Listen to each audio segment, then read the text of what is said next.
Welcome back once again, Real People, Real Life, Wichita, Kansas, America! No. Wow, we're all here today. Wow. Yeah. This doesn't get to happen very often. Shauna didn't do it. I know. No, I didn't know. Nobody told me. We never tell anybody. We don't tell you until we do it, and then Till everybody's it's too like, late. Then we complain if you don't do it. right, you'll do it next time. Just excuse the weirdness, Sean. It's excuse okay. the weirdness. Right. And thanks to Lamar's for the donuts this morning. They're fantastic. So let's everybody, I'll start, and then we're going to go around the table real quick. Let's let everybody introduce themselves and say just a little bit about yourself, if you want to, what we're here, why we're here, and some of the things that we're going to be doing, and some of the shows and some of the guests that we have coming up. Okay, Robin Lace, that's me. Hi. So in the meeting this morning, we will be hearing from Brandon Johnson's office. He's running for political office. It will be an upcoming show. We are all aware of the totally awesome plant store down in Delano that has been robbed repeatedly. What? To the point that the Wichita Eagle recently said that the owner is now nicknaming the thieves. So we'll be on camera with him later this week. The karate store, I just call it the karate store. It's actually Airstrike here in Wichita. He joined us with the show on human trafficking. He has some great ideas and some great plans to help both young and old throughout the summer. A couple of friends, Ty and Dewan, they need on pretty quick to talk about some Juneteenth opportunities that are going to be coming up here in Wichita. Also, our good friend Juanita will be here to talk about her music video and her new song called Pull Your Pants Up, Boy. And then we had a quick pull them pants up, pull them britches up, and then we had a quick meeting with some of the folks from Sheriff Easter's office last week, but he was held up in court, so we will get back to getting with Sheriff Easter, and then he had 5 local organizations that they would like for us to, get with as well. Jen's working on some pretty cool stuff. Everybody's got some cool stuff that we're working on. So go to you. You didn't say what you do. What do? I do this. I do media. Me too. I do media. I'm Michelle, but I'm really Princess Mufasa. My friends call me Fasa. Everybody knows that already, though, right? Yeah, we call it They forced me to do this, so that's why I'm here. No, I'm basically now there's 2 of us that are not. I wouldn't say the voice of reason. You guys are not the voice of reason. The voice of the public. There you go. I like that. Yeah. I like that. Abby? Yeah. Well, I'm Abiana, as you know me all over here as that. But for short, I'll let you call me Abby or Abs or whatever. But I'm basically, I tell you the ins, the outs, and in-betweens and things that you don't want to know and places you don't want to get shot at. Everywhere is where I don't want to get shot. But no, I just give you a little remix of how things are and how people see it as what it is, what's real. What's real? There you go. Very good. Andy Hoosier, Program Director and Operations Manager for KQAM and Techline Communications, do the morning show, and I am the voice of reason. Yes, he is. And Thank God. I try and stay on more of the political side of all the issues when it comes to state and community stuff. You do a great job, too, by the way. Appreciate it. Jen. I'm Jen. I don't know, I do like... They make you too. Yeah, they We kidnap her, in my too. head and make me come in. I do a variety of things. I manage our website, and I'm the one of the autism advocates on the group. And I'm I do that too. I'm the anti-snowflake lady. Which means she's not opposing snowflakes. She don't like the terminology, and There you go. that's what she means. Pull it back. She pulled it back when she was like, "Hi." He said, "Hi, bye." I don't need. Oh, Yeah. Wow. Oh. And let there be light. Okay. I'm Mike Furchess. I do a little bit of everything. I'm a dabbler. I guess I dabble in a lot of different stuff. I run a ministry. Oh, perfect show for that one. I Go ahead. run a missionary type of ministry that works with the homeless and the poor and the physically and sexually abused. Write about that. I've done movie reviews for years and years and years. It's been published in places like the New York Times and the Wall Street Journal. And I like Andy, the voice of reason. I try to be a voice of reason within the religious or Christian perspective. But one of the ways I try to do that is looking at the needs of issues like medical marijuana. So that's who I am.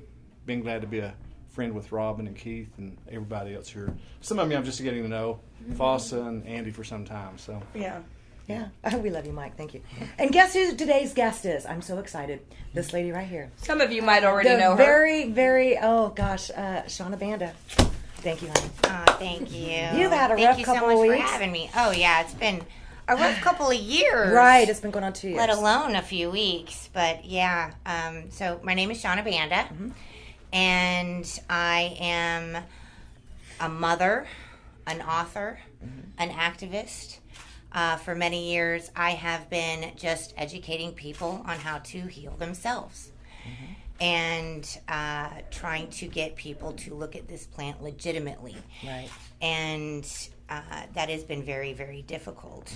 I suffered with Crohn's disease for many years, and Crohn's disease is an autoimmune disease. It's an illness, and your immune system is overactive, and it's recognizing that something is wrong inside your body. So it's just attacking itself.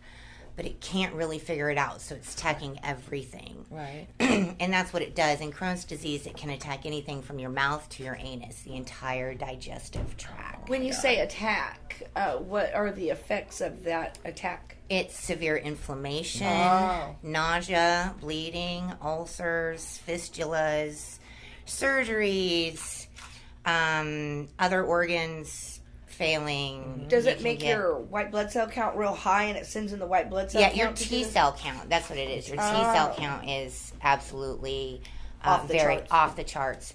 And so a lot of people are given TNF blockers. I went through the gamut. They gave me steroids for many years, and believe it or not, I was up to almost 170 pounds and a 36 I cannot double imagine D. that. I'm telling you, I know the rut hurt. Oh, yeah. So, when I went through the beginning stages where they were giving me the prednisone and I had Cushing's, which is where you swell real bad and you gain a lot of weight From the medication? from the medication. And they give you medications which give you side effects, so they give you more medications to fix those side effects. So That's at how it one always point, goes. I was taking 52 pills a day. And when you take that many pills a day, you throw them in liver- your hand and you count. I think I was up to 12 one time where I could swallow 12 pills all At a once. time? When you I take can that barely many, get one down. it's horrible. Yeah. It's horrible. But But it's also horrible on your liver and Everything. your kidneys. Pancreas. Your pain. Yeah. Everything. Your lining of your stomach. even your bones. I don't know how many bone scans I had because my bones kept getting more and more brittle, and I never had osteoporosis, and I never, but I had problems with my bones degenerating. And also, later on in my disease around 2007, I started a drug called Remicade, which is a biologic, which is a TNF blocker. What? It's a biological medicine. It's actually a derivative of rat urine. Okay? So it's so dangerous that you have to go into... I had to travel to Wichita every 8 weeks. We had to come to Wichita, and I sat in the infusion center where they give chemo. And this drug was so volatile that they had to swirl it. They couldn't shake it. They had to And they time want you to it. put that in your body. And when they put it in your body, they had to take my blood pressure every 15 minutes to make sure that everything was okay. Oh, my God. And, you sit in there, and, of course, when you're sick for this long, all your veins are just gone. Yeah. Okay? So you have to wait an hour for them to actually find a vein that will work after you've got pokes all over. I mean, I remember coming out of the infusion center with Band-Aid after Band-Aid all over in the summer with Band-Aids on my legs, too, because they were just trying to find a vein. I was like, oh, my gosh, we can't go anywhere to eat because I look like a cutter. Yeah. Like, Yeah, no kidding. Oh, my God, a human That was pincushion. horrible. Yeah. And then I was down for 3 days. So for 3 days, I felt like I got hit by a truck. And then all of a sudden, for about 2 weeks, I had energy. And I could do stuff for about 2 weeks. And I was promoting this drug, right? But you could only get it every 8 weeks. So after that 2 weeks was over, Bam. 6 You weeks start are down again. 6 weeks of down again. And it was just a continuous, right? And eventually it created the lining of my lungs to thin. And it caused a bleb, is what they call it, a blister or a bleb on my lungs. What? And my lungs spontaneously collapsed. It's called a spontaneous pneumothorax. From the pressure of the buildup around your lungs? I sneezed in the shower and that stupid blister popped. And so for, I want to say, a few hours, I'm calling chiropractors thinking I hurt my back. And as soon as one opened up, he was like, have you ever had a spontaneous pneumothorax? And I said, no. And he goes, you need to go to the emergency room. You don't need to see a chiropractor. Oh my gosh. A So- blister inside. Blisters come from burns. How is What it? chemical Hey, reactions you or know, it something could be a That medical medicine reaction. burned Could have you on burned the the lung. inside? I don't know. All I know is it caused the inner lining of my lung to thin out in this one area. So when I went in, I stayed in the hospital for a week, was let out. I was home for a week. It happened again. Oh my God. So then I was in ICU for a few weeks. I mean, I think I was in the hospital a full month. And it was just horrible. That was really one of the hardest procedures I've ever gone through. Can I ask you something? I know we're going to have to take a break in a minute, and we have a lot to get to. I don't recall that being discussed from the medical discussions in court last Friday. Because not all of, they said they didn't have everything. Because the state they said they didn't receive, although we have a certified Yes. receipt of from yes. the mail.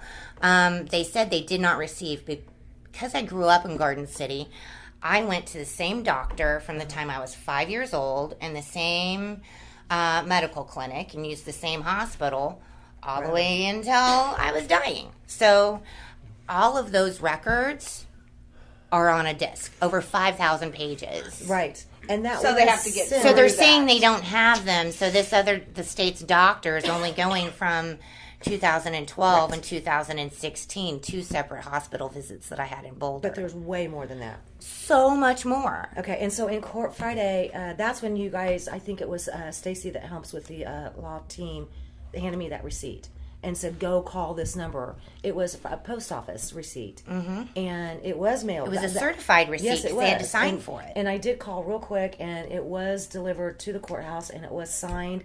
So I don't know why they don't have it. But now that you were talking about that particular incident with those drugs and what happened then, that was not even discussed on Friday. No, So because they didn't have that stuff. But then after the Remicade happened, okay, wait a second. Oh, sorry. One sec. We're going to take a quick break. I know everybody's probably got questions going in their minds already. So we'll be right back with more Real People, Real Life, Wichita, Kansas, America. Merca. Merca.